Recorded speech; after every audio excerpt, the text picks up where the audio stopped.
right, Happy New Year and welcome to Mindshift, a PLCS Empowerment Collective podcast. My name is Christopher and I am one of your hosts today, joined by the incomparable Deb Anderson. Deb, you want to say hi? Hi, everybody. I'm Deb Anderson. I'm very happy to be here today at the beginning of a new year talking about healthy lifestyles. And you know, when you talk about healthy lifestyles at the beginning of the new year, I know that I am absolutely guilty of having that all or nothing mindset, right? Where I go into the new year and I'm one of those crazy people that's like, I'm not going to eat any processed sugar or dairy or carbs or anything, so I'll just be drinking water and eating air. One of the things that I think is important as we talk about shifting our perspectives is thinking about healthy lifestyles as less of a dramatic change of everything all at once and more of a true change in the way you're living your life. Deb, what about you? I'm hoping that we have an opportunity to talk about how anything that we can do physically will help us also mentally. And I'm especially interested in that because I work in the area of mental health. And we've talked about that a lot. And this idea of either we have to do it all or we don't want to do any at all. We have an expert joining us today from here within PLCS. We're joined by Kyle McMahon. Kyle, say hi and tell us a little bit about yourself. Hey, hello. Thank you for having me.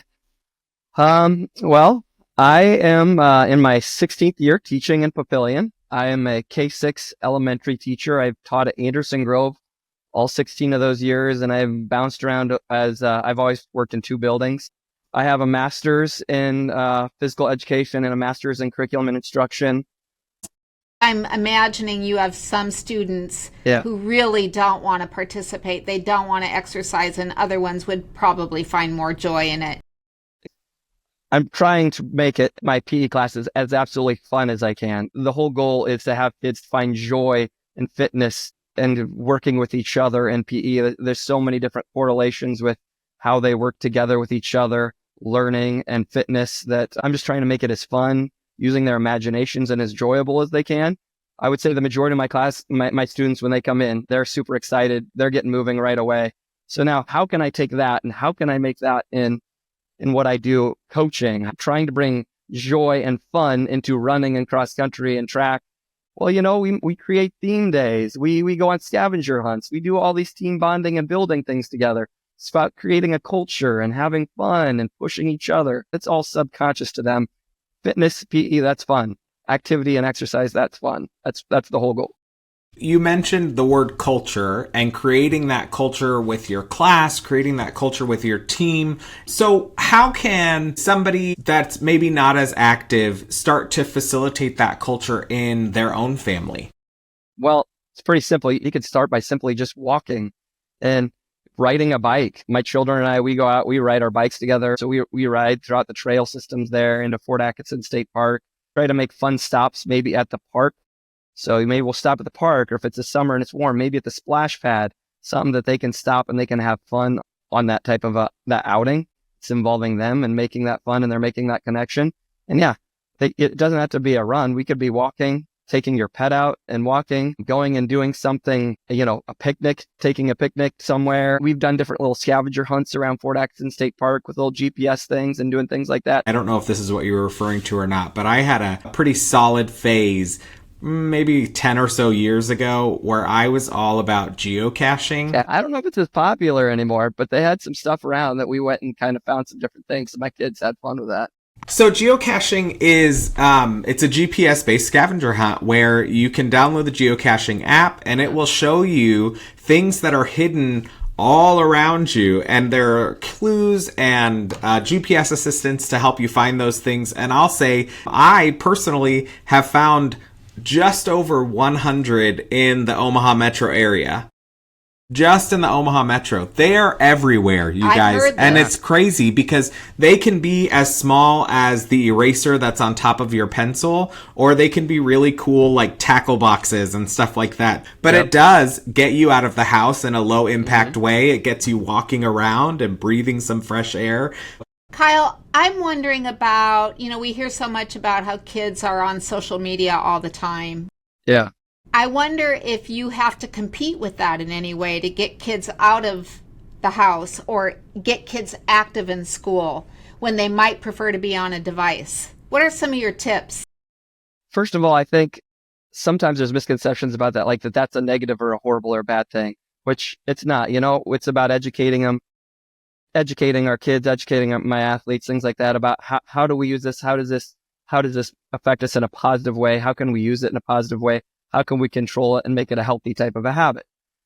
And with devices, just kind of on that topic, Deb, you had mentioned earlier a connection between our mental health and our physical health. Mm-hmm. And, there's also a connection between mental health and how we engage with technology and with our devices. So that's where my brain is making this connection here.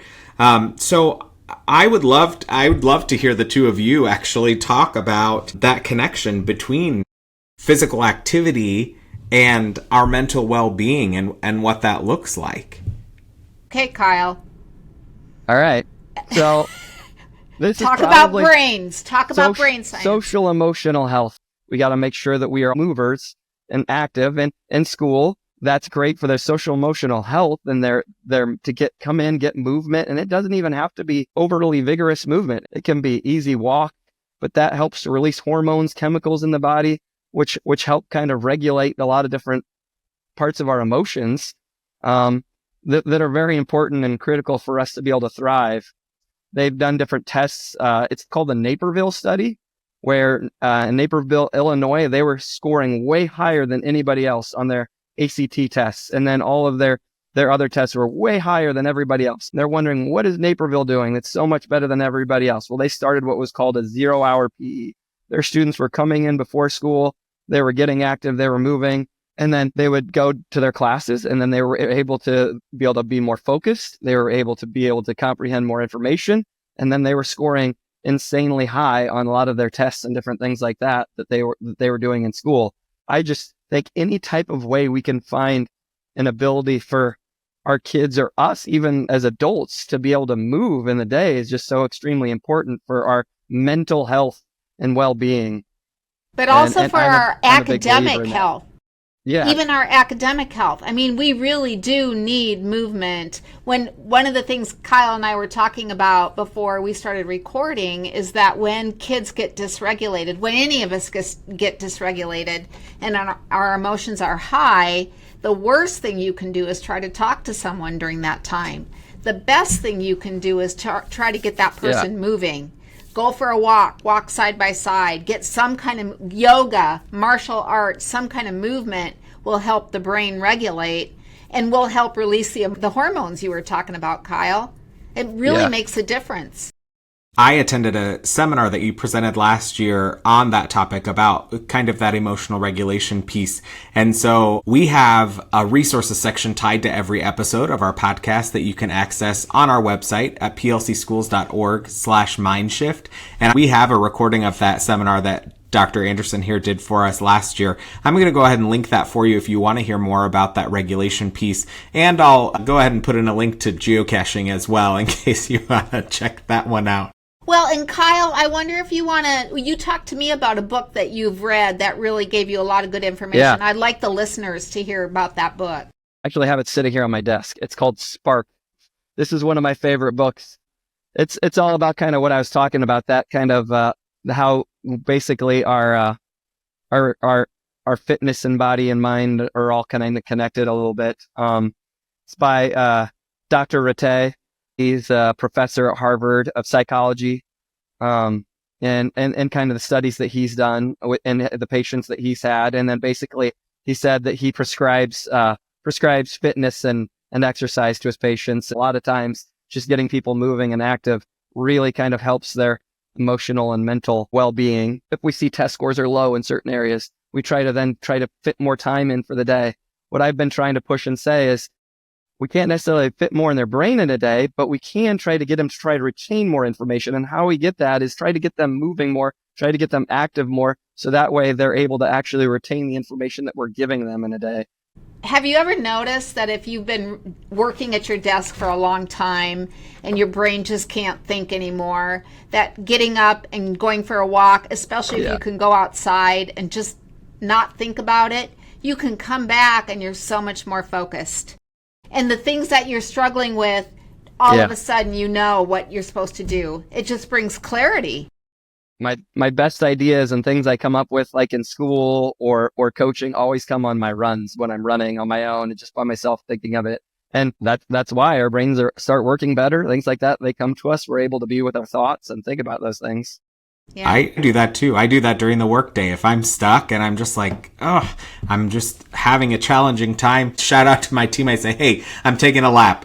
And I just go take one lap around the building. And when I come back inside and sit down, I'm able to focus better, and it takes me less than 5 minutes. So instead of sitting here banging my head against the desk for 5 minutes, I get up, walk it out, and I feel a lot better. It's not just, exercise, but play. We learn when we're playing and when we have freedom to play and manipulate things and do things. And that's why my classes, it's not just about moving, but I try to make the games playful and fun. And are we using our imaginations? Are we connecting those type of connections to where they're able to come in and feel like this isn't something I have to do. This is something I want to do. That's fun.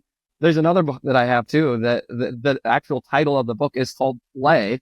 That's another one of my favorite ones about how research shows that people that live the longest are those that are the most playful and play the longest. And in the animal world, the animals that are the most playful are the ones that tend to be the best suited in the wild to be able to adapt to their habitats, because they've learned through play and how it's just a human instinct in us. So we cannot forget about the play. Right. I've never heard that before, Kyle. That one's by Stuart M. Brown. He's another psychiatrist. Yeah.